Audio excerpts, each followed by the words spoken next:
Hi, welcome to Angela's Anything Show, Big Brother recaps. So tonight's Wednesday night episode, we go into it knowing Paul, your boy, is head of household, and they're going to have a live eviction tonight, and it's going to get down to the final three who will make it to whatever the fuck. Finale night. I don't know.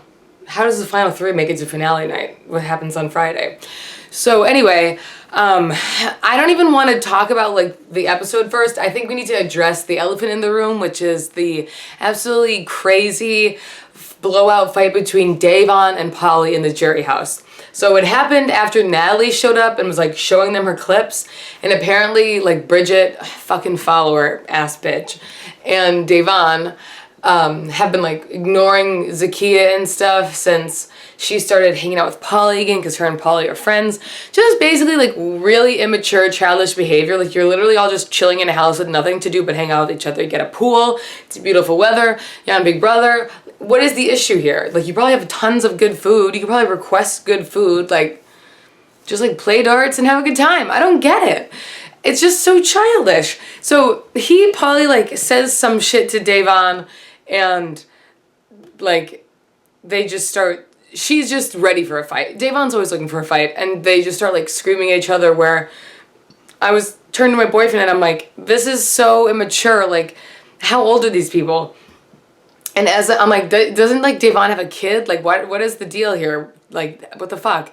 And as I said that, I hear Da'Vonne screech, "Don't say shit about my kid." And I guess Paulie had said some shit about her kid. And then she starts screaming at him, calling him like, "You're a little bitch." Like it wasn't like bitch, it was like bitch, like when you're screaming at somebody. And then she walks up to him, at least on the couch, she's screaming at him, and her dress is like going over his head. So she's like basically shoving his head in her crotch as she's screaming at him that he's a little bitch.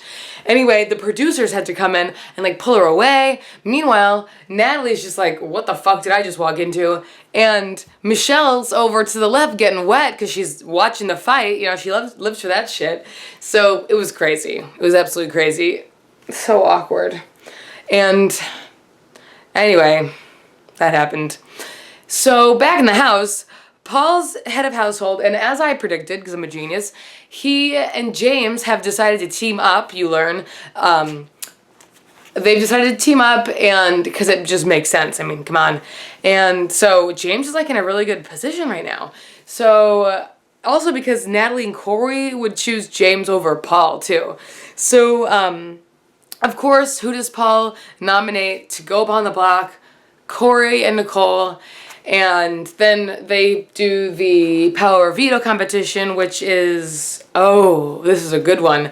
The one where it's the numbers one, the days game, and then you like, well, you have to like count the amount of days, and then you stop and you hit it, and you have to like get the number of days precisely. It's like, what day did be like so-and-so get evicted, and then it's like day 62. What day did Zingbot come? Day whatever.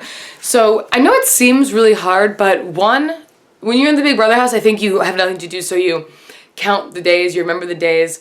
Also, if you watch the show, you will know that you're going to have a competition like this coming up, so they must really pay attention. And they kept saying, oh, James wasn't prepared, so they probably all like studied or were like quizzing each other in anticipation for something like this.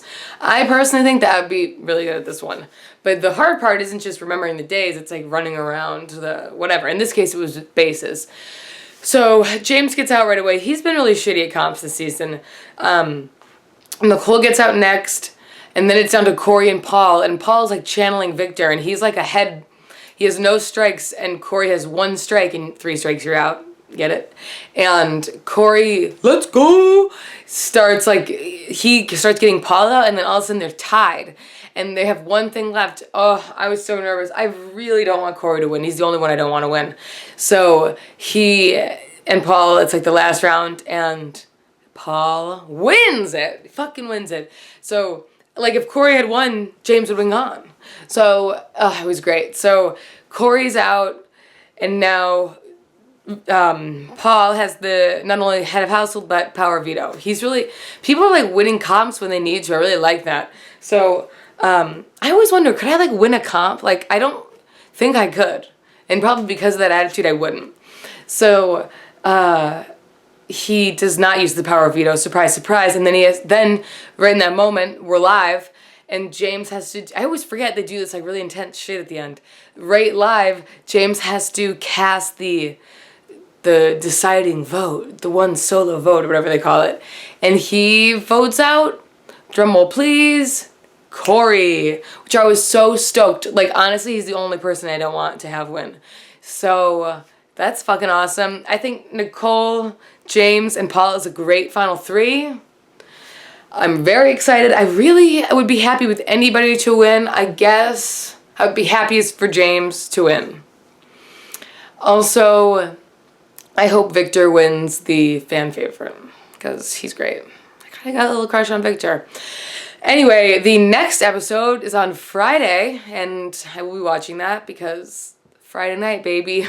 Raging it. And then the final episode is on next Wednesday, which is kind of sad. Anyway, if you like this video, you should check out some of my other videos. They're funny, but not about Big Brother, but about other funny things. So check them out. Subscribe, I guess. That's what I'm supposed to say.